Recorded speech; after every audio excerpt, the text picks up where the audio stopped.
Om Shanti. Good morning. आज मीठे बाबा के 20 सितंबर 2023 के अनमोल महावाक्य सुनते हैं। मीठे बच्चे, तुम्हें पुरुषार्थ कर एयर कंडीशन की टिकट खरीद करनी है। एयर कंडीशन टिकट लेना अर्थात माया की गर्म हवा अथवा वार से सेफ रहना है। प्रश्न है, तुम बच्चों को महाविनाश का दुख होगा या नहीं? इसका पाप किस पर चढ़ता है? उत्तर, तुम्हें इस महाविनाश का दुख हो नहीं सकता, क्योंकि तुम हो फरिश्ते। तुम फरिश्ता बन जाते हो। तुमको नॉलेज है आप सभी आत्माओं को मच्छरों सदृश वापस घर चलना है। तुम्हें किसी की मौत पर दुख नहीं होता, क्योंकि तुम साक्षी होकर के देखते हो। तुम जानते हो आत्मा तो सदा अमर है। इस विनाश का पाप किसी पर भी नहीं लगता। यह तो जैसे लड़ाई का यज्ञ रचा हुआ है। सभी लड़ मर करके घर वापस जाएंगे। यह भी ड्रामा की भागी है। गीत है, महफिल में जल उठी क्षमा परवानों के लिए। ओम शांति। बच्चों ने एक गीत की लाइन सुनी। यह महफिल है किसकी? ज्ञान सागर की, जिसको फिर मनुष्य इंद्र की महफिल या इंद्र सभा कहते हैं। बहुत मनुष्य समझते इंद्र पाटनी की वर्षा बरसाते हैं। बच्चे समझते हैं ज्ञान सागर परमपिता परमात्मा की सभा है। इसमें परवाने बैठे हैं, जीते जी इनके बन जाने अर्थात इस दुनिया से मर जाने के लिए, क्योंकि जीव आत्माओं को यह पुरानी दुनिया पसंद नहीं है। इसमें सब एक दो से लड़ते झगड़ते रहते हैं। बाबा कहते हैं, मैं स्वर्ग स्थापन करता हूँ तो बच्चों में भी नंबरवार है। कोई पुखराज परी है, कोई नीलम परी है, नाम तो बहुत है। यह भेंट की हुई है। कोई बच्चे अच्छे सेंसिबल बनावरों की सर्विस में लग जाते हैं। सर्विस पर भी तत्पर कौन होंगे जो क्षमा पर पूरा फिदा होंगे। यह बहुत बड़ी महफिल है। तुम बच्चे जानते हो बाबा आत्माओं के महफिल में आए हैं, परंतु इनको जो अच्छी रीति जानते हैं वह इनके सन्मुख प्रैक्टिकल में है। शिव बाबा को जिन बच्चों ने जाना है, हम उनके सन्मुख हैं। इस समय फोटो में कोई ही जानते हैं। जो परवाने हैं वही जानेंगे। जो फिदा हो जाते हैं बाबा के बन जाते हैं। यह तो समझाया गया है। यह है जीते जी मरना। बाबा, मैं आपका हूँ। पहले हम आपके पास अशरीरी लेते हैं, फिर यहाँ आकर शरीर लेते हैं। बच्चों को जो भी ज्ञान मिलता है यह और कोई भी नहीं दे सकता है, क्योंकि बाबा को नहीं जानते। तुम बच्चों को परमपिता परमात्मा आकर पढ़ाते हैं। गाया हुआ है, सभी वेद शास्त्र आदि गीता के पत्ते हैं। सब मनुष्य मात्र इस मांडव्य में किसके पत्ते हैं? इस देवी देवता धर्म से ही सब निकले हैं। इसलिए तुम झाड़ के चित्र में देखेंगे शुरू में पत्ते नहीं हैं, पत्ते बाद में पैदा होते हैं। तो उन्हों को ऊपर दिखाया हुआ है। फाउंडेशन देवी देवता धर्म का है। पहले थूर एक होता है, फिर उनसे ही अनेक टालियां निकलती है, फिर पत्ते होते हैं। बच्चों की बुद्धि में यह विराट मनुष्य सृष्टि के धर्मों का झाड़ है, परंतु आपस में बाबा कहते आजकल की गवर्नमेंट धर्म को मानती नहीं है। कहते हैं हम सब आपस में इकट्ठा रह सकते हैं, परंतु कितनी ठक ठक चलती है। लड़ाई आपस में चलती ही रहती है। जैसे लड़ाई का यज्ञ रचा हुआ है, कहाँ न कहाँ लड़ते झगड़ते ही रहते हैं। यह भी ड्रामा में बूंद है। युक्ति ऐसी करते हैं कि आपस में लड़ मरे। आगे हिंदुस्तान पाकिस्तान अलग थोड़े था, सब इकट्ठे थे। गवर्नमेंट भी मजबूत थी। आपस में कोई भी लड़ नहीं सकते थे, क्योंकि ऊपर में बड़े बड़े नवाब बैठे होते थे। जैसे अब सारी दुनिया के लिए UN आदि की बड़ी बड़ी कमेटी है, परंतु इन सबके लिए धनी धोनी तो कोई है नहीं। दो टुकड़े हो गए हैं। तो बाबा कहते हैं कि दुख वृद्धि को पाता ही रहता है। एक दो को बस मारते रहते हैं। ड्रामा में देखो राज कैसा है। एक दो से लड़ेंगे तो बाप पर थोड़ी पाप लगेगा। हम साक्षी होकर के देखते हैं। तुम जानते हो सब लड़ करके खत्म हो जाने हैं।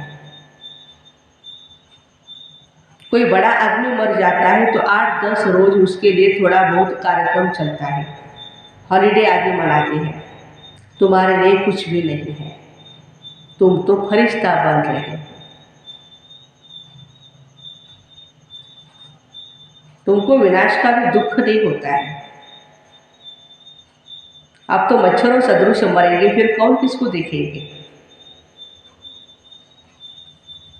यह राज तो बच्चों की बुद्धि में है।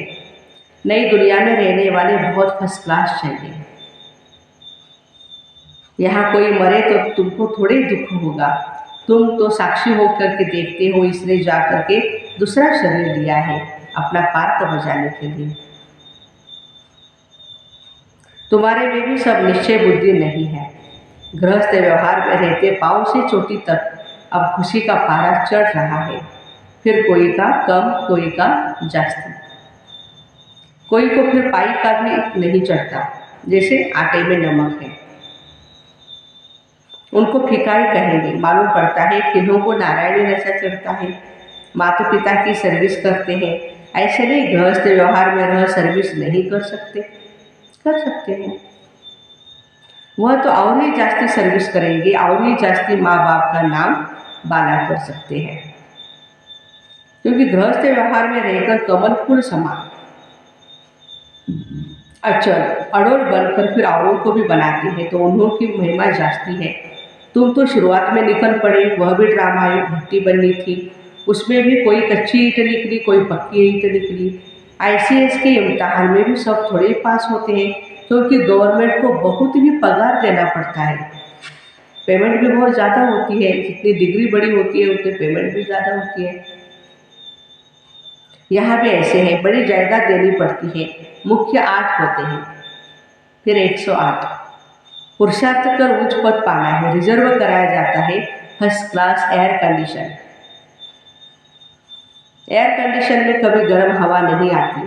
तुमको कोई भी इस दुनिया की गर्म हवा अथवा माया का वार न लगे, इतना मजबूत होना चाहिए। 8 तो बिल्कुल ही फर्स्ट क्लास है, फिर 108 है। नाम भी है महारथी, घोड़े सवार प्यादे। हर एक समझ सकते हैं कि हम कौन से टिकट खरीद कर रहे हैं। हर एक को टिकट लेनी है, पुरुष को अपनी और स्त्री को अपनी टिकट लेनी है। स्त्री को चांस जास्ती है, क्योंकि पुरुष जो करते हैं उसका आधा हिस्सा स्त्री को मिल जाता है। स्त्री जो सौदा करती है वह कुछ भी देती है तो उसका हिस्सा पति को नहीं मिलता है, क्योंकि पुरुष तो रचयिता है, पैसे उनके हाथ में रहते हैं। वह जो करेगा उसका हिस्सा स्त्री को मिल जाता है। स्वर्ग में तो दोनों ही मालिक होते हैं। बच्चा एक होता है, वर्षा भी वह पाता है। कन्या भी अपना हिस्सा कायदे अनुसार ले लेती है। कल्प पहले जो कायदा चला है वही चलेगा। वहाँ की रस्म रिवाज का ख्याल बच्चों को नहीं करना चाहिए। सतयुग में कैसे होगा, कैसे रस्म रिवाज होगी। बाबा कहते अच्छी होगी, वहाँ पर जो जैसी चलेगी वैसी चलेगी। बाबा ने तो बहुत ही साक्षात्कार किए हैं, कैसे राजधानी ट्रांसफर होती है। यहाँ ट्रांसफर होती है, ब्राह्मण गुरुओं आदि को बुलाया जाता है। राजधानी ट्रांसफर होती है तो गुरुओं को बुलाया जाता है। आगे की रस्म रिवाज बहुत अच्छी थी। जब वानप्रस्थ लेते तो बच्चे को बड़े प्रेम से गद्दी पर बिठाते थे। अब तुम कारोबार संभालो। अभी तो बिल्कुल बूढ़े भी हो जाते तो भी छोड़ते नहीं हैं। आगे बच्चे मातृस्नेही होते थे, अब तो मातृद्रोही बन पड़े हैं। माँ की भी चोटी पकड़ करके उसको बाहर निकाल देते, घर से बाहर। इसको कहा जाता है धुंधकारी मातृद्रोही। सतयुग में ऐसी बातें नहीं होती हैं। तुमको तो बहुत खुशी होनी चाहिए, महफिल की महसूसता तुमको यहाँ आती है। यहाँ ज्ञान सागर तो जहाँ होगा ना वहाँ मेला लगेगा। नदियों का मेला तो होता है, तुम नदियाँ तो आपस में मिलती रहती हो। यह है ज्ञान सागर और ज्ञान नदियों का मेला। यह है जगत अम्बा सरस्वती, उनका भी नाम वाला है। माँ के पास भी कितने मिलने आते थे, क्योंकि उनकी मुरली बहुत अच्छी चलती थी मातेश्वरी की। बच्चियाँ भी महसूस करती है मम्मा की मुरली अच्छी खींचती थी। बहुत गहराई में, डिपनेस में मम्मा जा करके सारी बाबा की बातें क्लियर करती थी ना। यह है सागर और नदियों के महफिल। बहुत बच्चे आ जाते हैं, पहले सागर, फिर नदियाँ, फिर छोटी नदियाँ या बड़े बड़े कैनाल्स आदि आदि होते हैं। तो हर एक समझ सकते हो हम छोटी नदी है या बड़ी नदी है। बड़ी बड़ी नदियों को बुलाते हैं आकर के हमारे यहाँ भाषण करो, तो जरूर वह तीखे हैं। मम्मा को भी बुलाते थे, शिव बाबा का मिला हुआ खजाना आकर के दो। तुम बच्चियां जाकर ज्ञान रत्नों का दान करती हो। ज्ञान का एक एक वर्षंस लाखों रुपयों का है। शास्त्रों में कोई ज्ञान के वर्षंस नहीं है।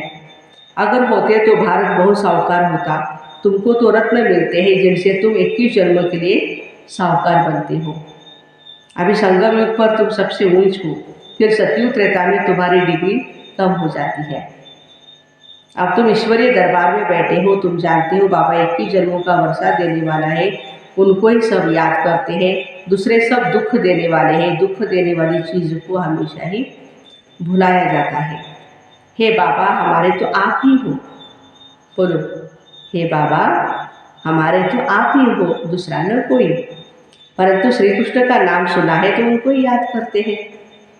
तुम श्री कृष्ण की राजधानी में थे। बाबा इस कंसपुरी को श्री कृष्णपुरी बना देते हैं, आसुरीपुरी को दैवीपुरी बना देते हैं।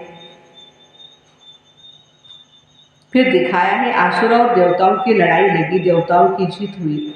देवताएं रहते स्वर्ग में। वास्तव में तुम्हारी लड़ाई है 5 विकारों से। अभी रामायण की बड़ी धुन लगेगी क्योंकि दशहरा आता है। गवर्नमेंट भी बनाती है, रामलीलाएं करते हैं, परंतु जानते नहीं कि रावण क्या चीज़ है।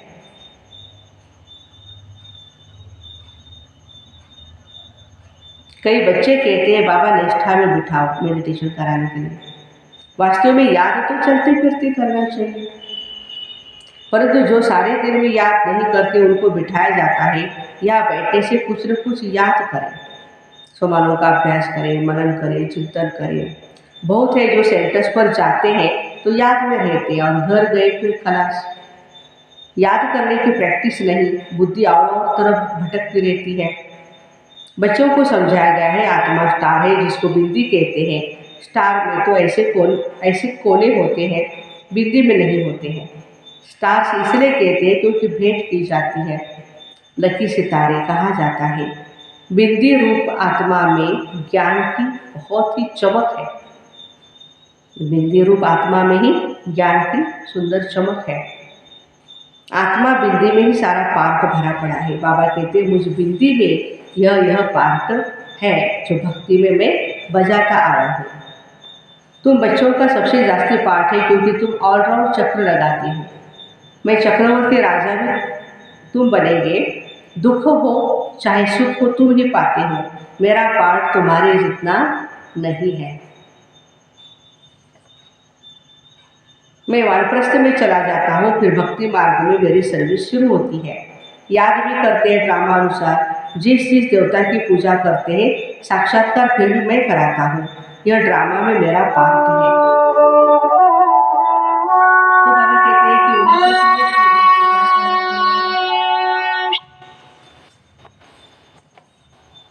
कि इनसे साक्षात्कार होता है, इनमें भी भगवान है। समझते हैं गणेश से साक्षात्कार होता है, फिर गणेश में भी परमात्मा है। इससे ही सर्वव्यापी का ज्ञान उठाया है। तो बाबा कहते हैं कि तुम बच्चे कहते हो हम सब बाबा को ही याद करते हैं, अर्थात सब में बाबा की याद है, तो इससे भी सर्वव्यापी समझ लेते हैं। बाबा कहते हैं मेरी याद में भी सब नंबरवार पुरुषार्थ अनुसार रहते हैं। जितना जो याद करेंगे उतना विकर्म विनाश होंगे। बाकी आत्मा तो हर एक में अपने अपने व्यापक है। मैं कोई बच्चे में भी प्रवेश कर किसका कल्याण कर सकता हूँ, परंतु उन्होंने फिर उल्टा अर्थ कर दिया है। ड्रामा में वह भी लूट है। ड्रामा अनुसार सबको पार्ट मिला हुआ है।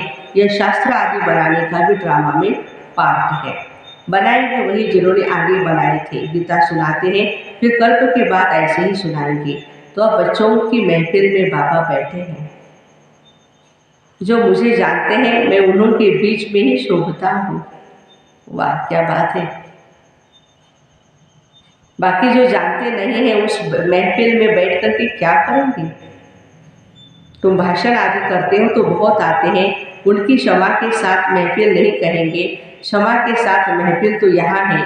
कोई फिदा होते हैं, फिर और तरफ बुद्धियोग चला जाता है। जब तक संपूर्ण बड़े बुद्धि जाती है, कर्मातीत अवस्था, संपूर्ण निर्विकारी अवस्था अभी नहीं कह सकते, वो तो अंत में होगी। फिर यह पुराना शरीर छूट जाएगा, यह पुरानी खाल है। आत्मा इन पुराने कर्मेंद्रियों से काम लेती है। अच्छा, मीठे मीठे सिकिलते बच्चों प्रति माता पिता बाप दादा का याद प्यार और गुड मॉर्निंग। रूहानी बाप की रूहानी बच्चों को नमस्ते। हम रूहानी बच्चों की रूहानी माता पिता बाप दादा को याद प्यार, गुड मॉर्निंग और नमस्ते। वाह बाबा वाह, शुक्रिया बाबा शुक्रिया। धारणा के लिए मुख्य सार है, शिव बाबा से मिला हुआ खजाना सभी को बांटना है। अविनाशी ज्ञान रत्नों का दान करके 21 जन्मों के लिए साहूकार बनना है। दूसरी पॉइंट, अपनी अवस्था अचल अड़ुल बनानी है। गृहस्थ व्यवहार में रहते भी कमल फूल समान बन बाप का नाम बाला करना है। सर्विस में तत्पर रहना है। आज का वरदान है, संगम युग के इस नए युग में हर सेकंड नवीनता का अनुभव करने वाले फास्ट पुरुषार्थी भव। संगम युग पर सब कुछ नया हो जाता है, इसलिए इसे नया युग कहते हैं। यहाँ उठना भी नया, बोलना भी नया, चलना भी नया। नया अर्थात अलौकिक। स्मृति में भी नवीनता आ गई ना। बातें भी नई है, मिलना भी नया, देखना भी नया। देखेंगे तो आत्मा को ही देखेंगे, शरीर को नहीं। भाई भाई की दृष्टि से संपर्क में आएंगे, दैहिक संबंध से नहीं। ऐसे हर सेकंड अपने में नवीनता का अनुभव करना। जो एक सेकंड पहले अवस्था थी वह दूसरे सेकंड नहीं, उससे आगे हो, इसको ही फास्ट पुरुषार्थी कहा जाता है। स्लोगन है, परमात्मा प्यार द्वारा जीवन में सदा अतीन्द्रिय सुख व आनंद की अनुभूति करना ही सहज योग है। परमात्मा प्यार द्वारा जीवन में सदा अतीन्द्रिय सुख व आनंद की अनुभूति करना ही सहज योग है। तो ऐसे संगम युग के इस नए युग में हर सेकंड नवीनता का अनुभव करने वाले फास्ट पुरुषार्थी भाई बहनों को ओम शांति। Have a nice day.